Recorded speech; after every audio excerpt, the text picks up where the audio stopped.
the person I could not stand. Some people walk into our lives not to stay, but to trigger something within us. And sometimes what they trigger isn't beautiful or kind.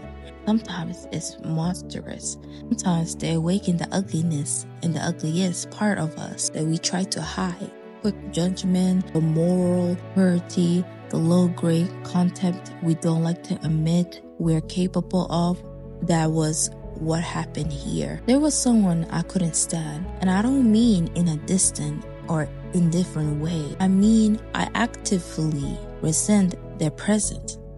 Their behavior made my skin crawl. I moved through the world with what I perceive as chaos, loud, messy, self-optimizing chaos.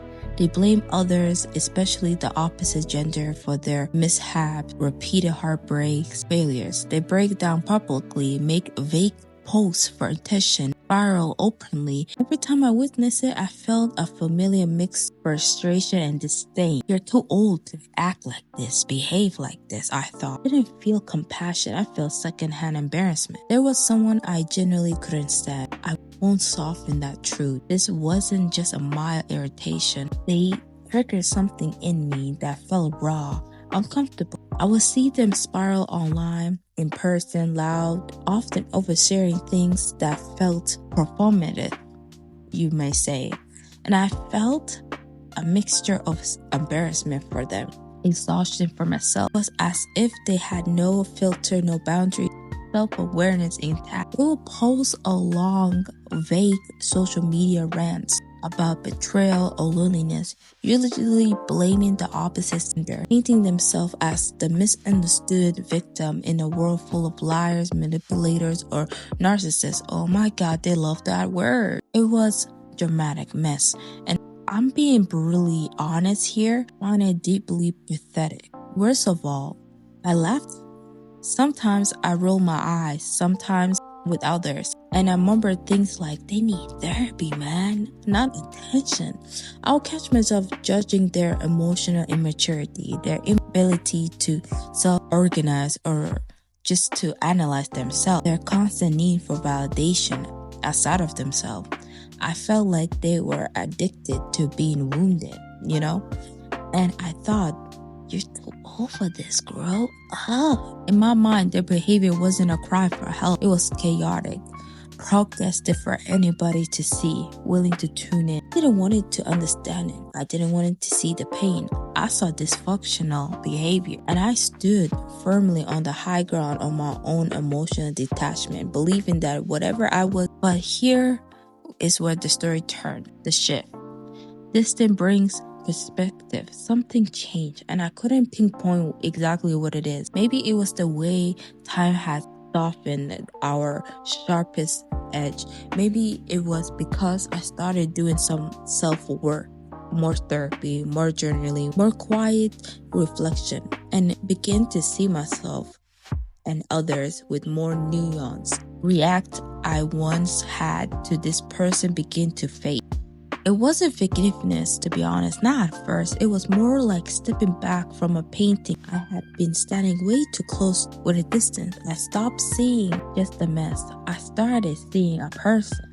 Still flawed, still making mistakes, but now I could spot the vulnerability perking into the cracks. Instead of rolling my eyes, I found myself thinking, they're hurting. Realization came slowly, and honestly, uncomfortably so. It made me revisit all the times I would mark and dismiss them. I realized that what I had written off of childish behavior might have been actually desperation. Not the most graceful form of it, no. A clumsy kind of survival instinct. One that was loud because it had never been heard. And this hit me hard. They were doing it in public what many of us do in private. Public pain versus private struggles. That's when the conversation in my head started to shift from judgment to empathy. Because the truth is, not everyone gets to process their traumas behind closed doors. Not everybody was taught to self-regulate, how to seek help, how to communicate boundary in a healthy way. People only know how to break down loudly because silence was never safe for them, because invisibility became too heavy to carry. We are often more forgiving of pain when it's quiet. It looks like a clean Instagram quote about growth when it's palpable and dressed in emotional intelligence. When it's messy, when it explodes on social media, when it shows up as emotional vectorial blame or projection, we call it crazy. Mock it, we distance ourselves. Sometimes we even weaponize mental health language to belittle. They're toxic, they're narcissists, they need help. And maybe all those things are true, but they're not full of it. Well, full of truth. I have come to believe that mockery or mimicking is a form of defensive mechanism that allows us to stay on the outside of someone else's suffering. It creates a distance between their chaos and our stability. But sometimes what we mock is a reflection of what we are afraid of to face in ourselves. Growth means seeing more than one version of a person. I'm not suggesting we pause harmful behavior or force closeness where there should be boundaries. There's difference between compassion and codependency. And yes, this person hurt people, including me indirectly. They burned bridges, overshared, act out, made others uncomfortable. Accountability still matters, but growth means we can hold both truths at once. Someone can be hurting and be hurtful. Someone can be supportive and not safe to be around. What changes in me is not the fact of what they did, it's the lens through which I view it all now. I no longer see them as pathetic as before. I see someone who's learning emotional language. Someone who might never had the chance to feel safe enough to sit with their selves and their own feelings and emotions. Sometimes, and someone who never learned healing is a slow process that's private, not public. And I get it. I had my own messy seasons. The only difference was mine wasn't on display. Wanting better without wanting closeness. I don't want to go back. I'm not writing this because I suddenly want them back in my life, but I don't want to see them unravel. I want them to find peace, not for me, but for themselves. I want them to seek help to heal their path, to experience real connection that isn't built on pain or drama or projection. I want them to know they're not beyond saving, only if they can see it and do the work. And that's the hardest part of compassion, recognizing somebody else's wounds and still walking away.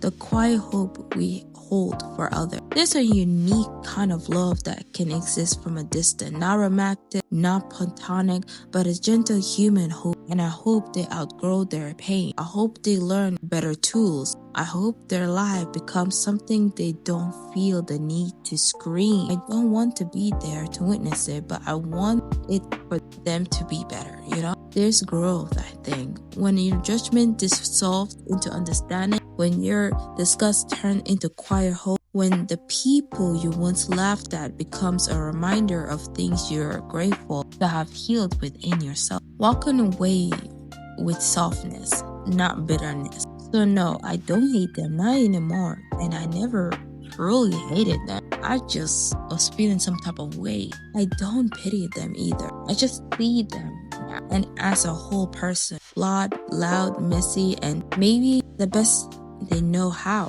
And sometimes that's enough.